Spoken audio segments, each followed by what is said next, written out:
The Terrifying Girl Disorder is a game by Japanime Games. It is a card game inspired by a Japanese novel, and it has to be one of the strangest, quirkiest games that I've ever played. The theme is unusual, but it's really the mechanics. There's just some things that you do in here that I don't remember, doing in other games. The theme. You take on the role of amnesiac girl, so you're one of these girls, one of 7, but you don't know who you are. During the game, you will collect cards that represent memories or fragments of your identity. At the end of the game, you will determine who you are, and you will score as that girl, meaning that each girl scores differently. And here's the challenge. During the game, you're trying to become a certain girl, and at the same time to collect the resources that will allow you to score well as that girl. At the end of the game, you're one girl, and you can score as another. Well, tough, bad for you. But this is the challenge in the game. Now, the game is a card game. You have a deck of cards representing different girls. On each card, you find a rank, and we'll see what that is for, which basically or mainly is for breaking ties or for other things like that.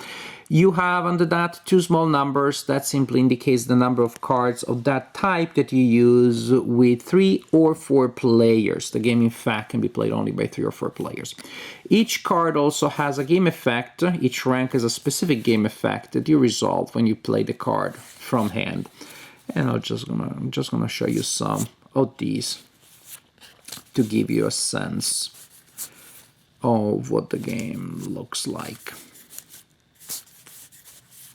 So, you have a hand of cards at the beginning of the game, and also, very important, you have a shard card. The card has text on it that comes from Dante's Inferno, no less, but it is just flavored text. All that matters is the card exists. You could use a token instead. The information on the card doesn't matter. The card is color associated with a player aid, and this one does matter, the text. In fact, this player aid will be your best friend and your most fearful enemy during the game. You'll spend a lot of time grueling over this information and try to use it to your advantage. Now, during your turn, you do several things. The first thing that you do is you place down your shard on any girl that does not or have a shard on it, and also you cannot place it adjacent to another shard. Suppose I'm the second player, I could play it here. For example, I could play it here. After you play your shard, you must choose any 2 girls that don't have a shard on them and swap them. What? I know, that's just weird. You're thinking, why would you do so? Well, you gotta do what you gotta do in the game. You follow the rules, and that's how it works. So next player maybe does this, and then next player decides to swap these 2. Yes, it will take you a while as you play the game to figure out how to use this strange mechanic to your advantage. Play a card, swap 2 of them, and then you play cards from hand. You can play any number of cards of 1 rank. And suppose, therefore, with my hand being this, I could play this one, or I could play this one alone, or I could play these 2 because they are the same rank. You play these cards in your personal play area. Suppose it's here. And after you do so, you resolve the effect indicated on the card. You resolve it once regardless of how many cards you play. Also, super important, you cannot play cards of a rank that you already have in your personal play area unless there's a game effect that allows you to do so. Almost everything in the game is, unless something lets you break the rules. So if I already had this one from a previous turn, I wouldn't be able to play that one. And maybe after a while, my play area looks a little bit like this, with several sets like that. So your turn is, remember, you play shard, you swap 2 cards, you play a card or cards in your personal area. All of these things that I said are mandatory, so you can always play at least 1 card in your personal area. Then, when everybody has done that, the first player in the round takes this token and determines the direction in which players will pick up cards. Suppose that the first player decides that this is the direction in which we go, then each player will collect the card under the shard and all cards going in that direction until you find another shard. And so, for example, this player will collect these cards and puts them in their hand. This other player will collect only these two, and this player will collect these ones here. You have a hand of 7 cards, so if you have more than that, you have to discard. And this is how you play the game, really. You continue like this for 5 turns, and after that, the game is over and you score. To score, you need to determine who you are. Now, for each rank, the player that has the most of that girl is the winner. It's the winner. Yes, it's that girl. So, for example, I have 4 Tsutsuji here, and suppose that I am the player that has the most, so I had the most of Tsutsuji, and the player that has the most of those. Then it turns out that I am Tsutsuji. This is my player, this is my personal area, but somebody else has 5 of Tsutsuji. Then I look at my next girl, which is Enju. Turns out no one has as many as I do as Enju, then I am Enju. If there is a tie between the girls that you could be, then the girl with the highest rank, in this case would be Enju with a rank of 4. The girl with the highest rank is who you are. Once that is determined, then you score. Hooray! Now, you start by scoring points based on how many cards representing yourself you have in your player area. Suppose that I am Tsutsuji and I become Tsutsuji with 4 cards. Then, for that, I only score 4 points. If I was able to beat Tsutsuji with 1, which means no one else had that card in the player area, then I would score 18 points. So with Tsutsuji, you want to be her with as few cards as possible. This is not always the case. If you're Chigaya, then you want to be Chigaya with a ton of cards. If you're Nigeria, or whatever the name is, you want to be her with not many or a lot, not with just middle of the road. She's like all or nothing. So right there, mind blown. I was when I realized that, because just at that level of scoring, you have a lot of considerations that you need to make. So you score first based on how many cards representing yourself you have in your play area. Then you score a point for each card representing yourself that you have in your hand. That is important because that is information our players don't have, and you can take that into account. Also, remember, pretty much the last round, when you take your cards at the end of the round, then there is scoring. That means those cards you don't really get to play, but it's not useless because you may have collected copies of yourself that will give you a point at the end of the game. Finally, you get a victory point bonus based on who you are. Each girl has a different one. For example, Chigaya, you get a victory point for each Chigaya in any other player's recollection area, which is personal area. 2 victory points for Nigeria for each rank that you have left in your hand. So if you're her, you want to have a variety of different cards in your hand. More reasons why the last round, where you collect cards but you don't play them, is also important. 1 victory points for each card in your personal area with rank 3 or higher. So you want, well, to collect high cards there. Victory points for each player who has an Enju in their hand. So it's good to have yourself in your hand. There's always 1 point, but if you know that players have those, if you get a player stuck with Enju at the end of the game and you are her, then you score points. I want to go through it just to give you a sense. Victory points per rank that you have in your hand that no other players has in their hand. So you need to try to remember what players have. It might be that you are no one, that you are this identity-less entity, which happened to me once, actually. Simply based on the cards that people have, you don't have the most, more than anybody in any one rank, so you're no one, you don't meet the conditions for having an identity. Then you score victory points for each card in your hand that does not match any other player's true identity.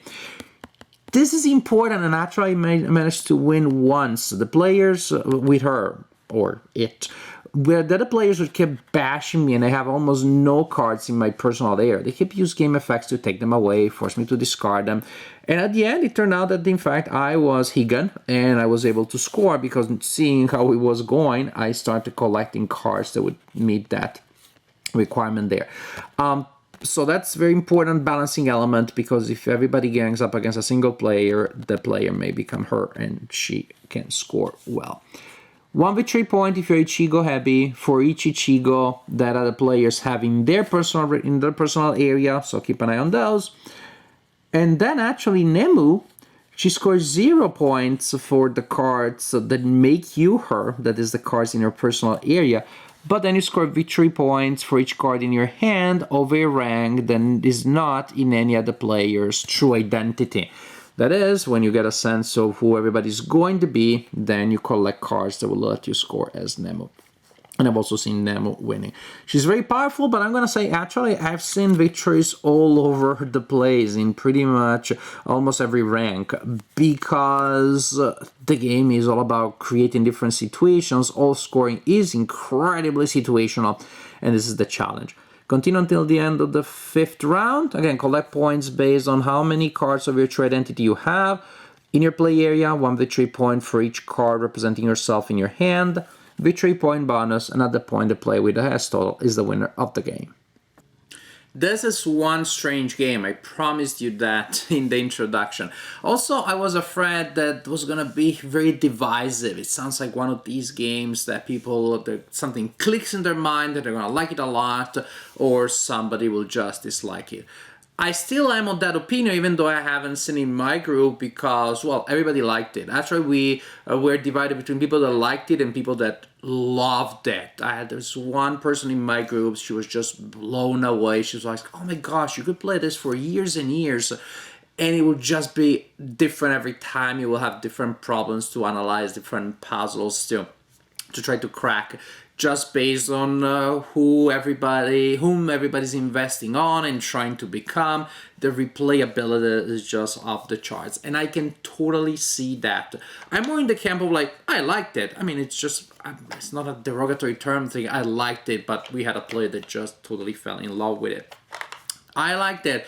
Again, however, I don't think it's gonna be a universal crowd pleaser, because the game is so demanding. It is a puzzle, and there's a different puzzle every time, and there's a different puzzle every round. So the game actually is going to move slowly. Think about it. This game has 5 rounds. Each round you have 3 players that are gonna each play a card, swap 2 cards. Play a shard, swap 2 cards. Play your own card or cards, apply an effect. Sometimes you don't need to apply the effect because it's something that gives you an advantage for the following turn. That's what you do in a turn. And at the end of the round, each player collects some cards. In another game, this would be a filler that takes 10 minutes to play. Easy peasy, maybe 15. A game easily takes us an hour to play. And yet it's not exactly downtime, because there's never a time where I'm just distracted and thinking about, please go already. More like, is it my turn already? Because I've been thinking, I've been so involved in the process of figuring out my possibilities and try to remember what other players have and try to remember their strategy and what they're trying to do. Trying to figure out what I want to play next, which cards I want to play now, but then unless there's a game effect, I cannot play the next card later. How I can sequence several effects this round and following rounds. Okay, and now I'm going to play this card, it lets me play another card, so which one I want to play. And this is the card, this card lets me apply the effect of another card. That means if I play this now that I have one, I cannot play later, then maybe I have more, and so on and so forth. You're constantly given puzzles within puzzles. It's like wheels within wheels. The problems that you have to analyze now and what other players are doing and the long-term and mid-term strategy.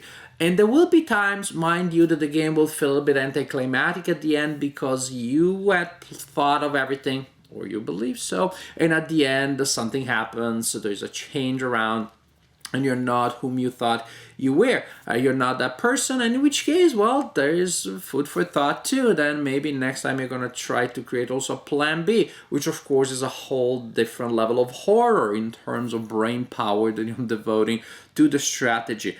It is draining. At the end, my brain feels like my body feels after 2 hours in the gym. I'm all aching, and yet somehow in a good way. And my brain is like, please, let's play tic-tac-toe now. Something that doesn't require me to almost die in the process, heroically sacrificing myself. That's what the brain says. It is a brain burner, but I like it. Again, it's not going to be for every game night, for every group, or every combination of people that show up at game night, but there's definitely going to be a time and a place for when it's just that small number of people, maybe at the end of a night in which we're not exhausted yet, there's that small number of people that have that masochistic element in them to play what looks like a filler, and actually it's a very deep game. But then the joy of managing to master such a challenging puzzle when you succeed in doing so is remarkable. Even there have been times where I just saw what the players have done, and there was a certain aesthetic beauty, like, whoa, I thought you were going that way, but then you did that thing, you changed the battlefield at the end, a tomb, you turned out to be that girl and to score well. Bravo. Just even I lost the beauty, the performance had a certain attractiveness, a certain aesthetic quality to it. It's a weird game. It is a strange game. It is for committed players. It takes a lot of brain power, but it's really good. I'll correct that. I think it can be very good with the right people in the right situation. I liked it very much. Some people loved it. I think some people will hate it, but that's what you have when a game is just as unabashedly and uncompromisingly quirky as this one is.